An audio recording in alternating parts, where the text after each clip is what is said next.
GK shorts YouTube চ্যানেলে আপনাদের সবাইকে স্বাগতম। আমাদের আজকের ভিডিওটি হচ্ছে না ধুয়ে ফল ও সবজি খেলে কি হতে পারে, এই সম্পর্কে বিস্তারিত তথ্য জানতে পারবেন আমাদের আজকের এই ভিডিওতে ইনশাল্লাহ। ফল ও সবজি কেন ধোয়া গুরুত্বপূর্ণ?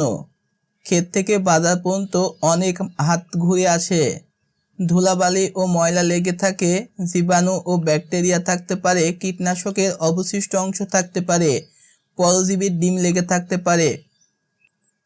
সতর্কতা, শুধু দেখে পরিষ্কার মনে হলেই খাবেন না, না ধুয়ে সরাসরি খাবেন না, শিশুদের অপরিষ্কার ফল দিবেন না, বাজার থেকে এনে সঙ্গে সঙ্গে না ধুয়ে খাওয়া ঠিক নয়। ফল সবজিতে কি থাকতে পারে? ব্যাকটেরিয়া, ভাইরাস, ধুলাবালি, কীটনাশক, পরজীবীর ডিম, রাসায়নিক পদার্থ থাকতে পারে সবজিতে। একটি ছোট্ট অভ্যাস জীবনকে রাখে সুস্থ ও নিরাপদ। 1. ফুড পয়জনিং হতে পারে, বমি, ডায়রিয়া, পেট ব্যথা হতে পারে। 2. জীবাণু সংক্রমণ, অন্ত্রের সংক্রমণ, হজমের সমস্যা, পেটের অসুখ, দুর্বলতা হতে পারে।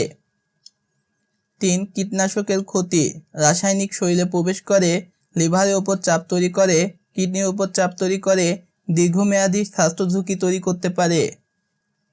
4. পরজীবী সংক্রমণ, পেটের সমস্যা, অপুষ্টি, ওজন কমে যাওয়া, দুর্বলতা লাগতে পারে। 5. শিশুদের ঝুঁকি বেশি, রোগ প্রতিরোধ ক্ষমতা কমে যায়, দ্রুত অসুস্থ হতে পারে, ডায়রিয়ার ঝুঁকি বেশি থাকে। কিভাবে ফল সবজি ধুবেন? প্রবাহমান পানিতে ধোয়া, কলের পানির নিচে ভালোভাবে ধুয়ে নিন, হাত দিয়ে ঘষে ধুন। আপেল, শসা, টমেটো ঘষে পরিষ্কার করুন পানি দিয়ে। শাক পাতা কয়েকবার ধোয়া, কমপক্ষে 2 থেকে 3 বার ধুয়ে নিন। খাওয়ার আগে ধোয়া, অনেকে আগে ধুয়ে রেখে দিবেন না।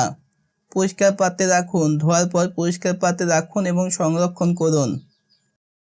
মনে রাখবেন, ফল সবজি ধোয়া মাত্র 1 মিনিটের কাজ। এই অভ্যাস ফুড পয়জনিংয়ের ঝুঁকি কমায়, জীবাণু ও রাসায়নিকের ক্ষতি থেকে রক্ষা করে, পরিবারের সবাইকে সুস্থ রাখতে সাহায্য করে। ফল সবজি ধোয়া, জীবাণু দূর হয়, কীটনাশক ও রাসায়নিকতা কমে, ফুড পয়জনিংয়ের ঝুঁকি কমে, সুস্থ শরীর, নিরাপদ জীবন।